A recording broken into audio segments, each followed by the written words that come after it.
think what bothers me this year is that the best 11 isn't the best 11 players.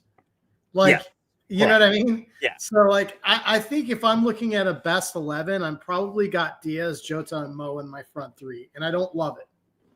So, I mean, I don't love the fact that Gakpo's not in there, but I don't want Diaz starting through the middle. But that's my front three. I'll stick with that. Yeah, I second that motion just because I don't know how ready Gakpo is to give you, like 60, 70 yet and stuff like that. And I don't want him rushed in, I guess. And this is the fact that it's away, I think kind of like makes things different too. Where are you at with that, Gally? Who are you starting up front?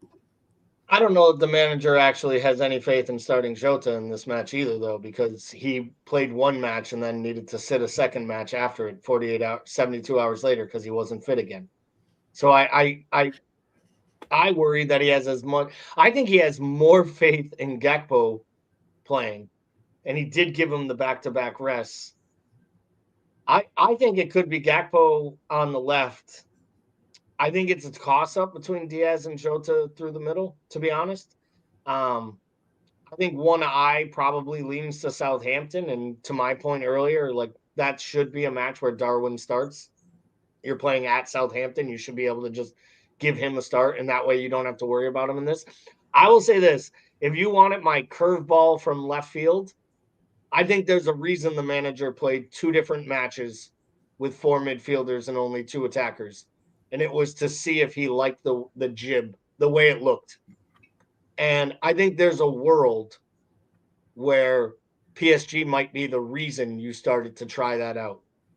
Because you can get at their midfield by having one extra midfielder and crowding that space and running at them. And I think you use Jones's power and his Jones's ability, his composure on the ball, and then you use Soboslai's running power, and you basically just go at him. And in that world, I'd start Diaz and Mo and have my two speedster chickenless heads giving width, and then I'd have the midfielders running in between.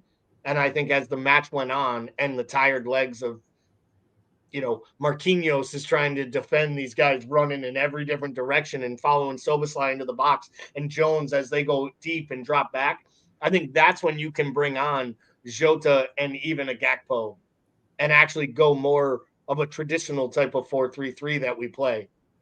And I think at that point, you might be able to get at them late with your kind of clinical players. Because let's be real, we come home with a 1-goal lead, this tie's dead to me, in my opinion. I almost feel like if you come home a draw, you're in a really, really good place having the second leg at Anfield. You just got to make sure you're not on the other end of like a 3-1, Dembele scores 2 worldies in the last 10 minutes of the match or something. Because to me, that's the only way. PSG has to play from the lead. Maybe you guys disagree, but I feel like them coming to Anfield. But if you do that, who are you? Are you sitting Gravenberch or McAllister? I'm starting all 4 midfielders, and he's starting everybody on their brother. It's basically like the City lineup is what he's going with. Yeah. Which I can kind of see that. City and Villa.